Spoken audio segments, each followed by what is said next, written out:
you have to start controlling the things that you actually release, because what you release is going to become part of your reality. So if it's not part of that conscious creation of the ideal life you have, your energy's off. How are you going to have contradictory energy, which lead to actions and thoughts contradictory to your goal, and get there still? It's almost like a magnet. It's going to just repel it.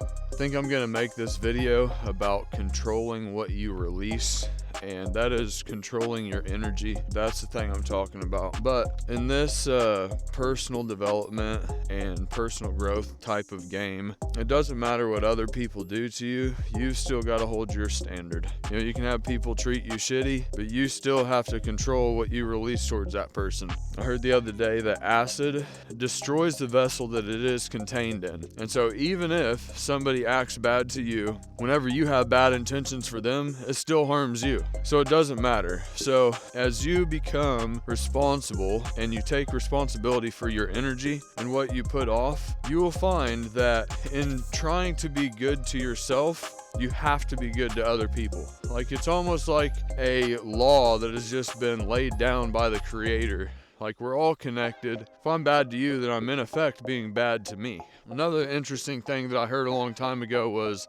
the subconscious mind does not know whether the negative thought that I'm having right now is for somebody else or for me. It doesn't matter. It's gonna take it all in and absorb it. So I'm on this journey where I have somebody, and typically I don't really do this. I feel like most of the time if I see warning signs, or I feel like if somebody will screw you over once, they'll do it again. But I have a situation in my life where I'm kind of letting it play out just to see if my concepts about this situation are actually different, because I am finding that not everything is as it appears to be. But I'm also using it as a way to refine myself and my process, because I don't think this person is giving me the type of attention that I need, and I feel like it's bullshit, but I still need to respond accordingly. I still need to do what I feel like is the best thing to do, regardless of what somebody else may be doing. I still have to keep my character intact, the man that I want to be, that ideal version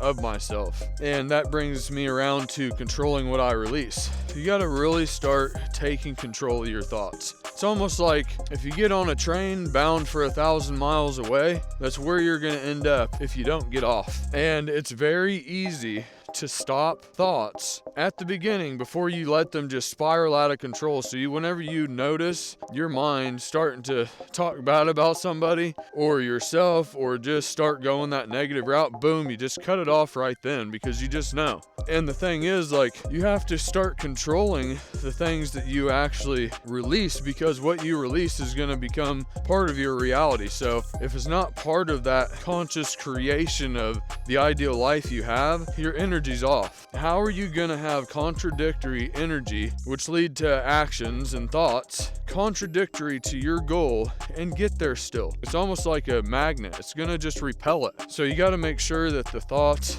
and the feelings, especially, actually our feelings precede the thoughts, because it's a lot of stored up energy and preconceived notions and all that shit. That's why they're called emotions. Like, it's almost like a verb. It has potential energy in it. I feel like they move things, and I'd say at the deepest level myself, I am very deeply driven by emotion. You know, I feel it very deeply. But all I'm trying to say is, it's just, you have to make sure that you catch those trains of thoughts and that you're constantly lining it back up with your values. You know, whenever it kind of spirals out, you gotta take that deep breath and reel it back into the center of your chest and just operate from pure intention. Especially whenever I'm trying to, I hate the word attract money or attract success, because it's something that you become before you're ever successful. Like, you got to become the man of character, and since you're the man of character, then you start having the opportunities, because people see that. It's not like you just think this stuff into existence. That's retarded. You see a vision of who you want to be, and you actively become that, and in becoming that, that's how you attract it, by becoming something different. So you got to make sure that everything that you're putting off is in line with success, and the the ideal future that you're looking to build for yourself. But that's also whenever I see somebody that is successful, like I can't sit there and be like, oh, they're stupid, or, you know, I can't sit there and have negative intentions toward them, because I'm actually saying that I don't like whenever success shows up into my life. Like, I need to be happy for that person. Like, I've got to still keep putting out the type of energy towards success that I need to. And I'm finding that over the last, like, I'm a lot better at it now. Whenever I see it, I'm like, heck yeah. Especially if it's somebody I know really worked hard for it. Like, I take joy in that, because it shows me success is still possible, and it resonates with me, because I know how long of a journey that I've been on to get to these places, and I know what type of work that it takes. I can appreciate it. So, you know, you still, even then, you don't laugh in the face of your enemy. You kind of still want to control what you're releasing. And it's, you know, not a perfect game, but I don't know, this is something I kind of got up and was thinking about. But I've also been reading Epictetus's Art of Living, and it was talking about, if you have the impulse to give, then give. Don't think about what it's going to cost. Don't think about how others are going to perceive you. Like, if you've got good intentions and you feel like doing it, like, do it. You're leading with good. You're leading with good impulse. It's going to turn out good. I know for me, I can be very caught up in what I feel like others will think. I can feel like I'm going to lose the power balance. Like, if I do this, they're going to take advantage of it, or they're going to somehow get one up on me. And that's a very exhausting game, to be honest with you, especially like with like women. Like, listen, like, I'm going through one of those things in my life right now where I have experienced a lot of just BS in relationships and with women. But the thing is, like, I am looking for a partner. So, you know what? I'm going to treat you nice, regardless if you don't treat me nice, because that's how I would treat my future wife. And if you have delayed responses when you get back to me, I don't have to be that way, because I'm going to be there for my future wife. So I am acting in accordance with the way that I'm going to treat my future wife, regardless of whether I think it's going to shift the power balance or not. And trying to be a little bit open-minded. I think I'm pretty good at cutting it off if I feel like there's no reciprocation, because my time's better than that. I know what I have to offer, and that's just their bad.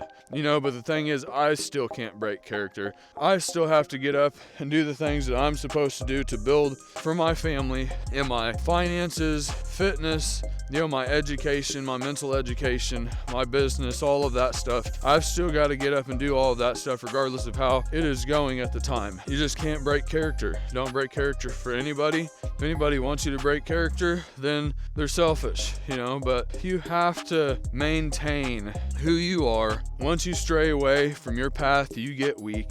You just have to give without having expectations, because that's who you are. That's who you need to be. That's the type of person I need to be. So I'm going to be that. Regardless of what other people do, I've got to control myself and what I put out. And I have to keep emitting good into the universe to get good back.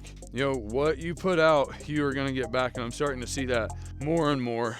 In controlling my energy, if I'm having negative thoughts towards somebody else because of some perceived wrong, then, like I said, acid destroys the vessel that it's contained in. So it actually hurts me. And to be good to me, I have to be good to you. That's something that's becoming increasingly more clear as I go down this path. And it actually feels good, because I'm starting to put other people before myself. You get up in the morning, you lift your weights, you eat good, you get your time in to build yourself up where you need to be, and then the rest of the day is just a spillover for those other people. Sometimes you got to retreat, fill yourself back up, but putting other people before yourself and taking an interest in your fellow, passing out the things that you have because you've healed yourself and now you're starting to pass them out too, is the total way to be. I can go into the whole self-centered thing, but it's just a powerful place to be, I am finding. So, I don't know. With that, I'm out, guys. Hey guys, thanks for watching. I really appreciate it. Please share, like, and subscribe for more content. Hit the notification bell below so you can get all of my stuff that's coming out. If you guys like this video, then you're really going to like this next one. Go ahead and click on it. It's just going to give you that much more motivation and tools for the day. All right, guys, peace.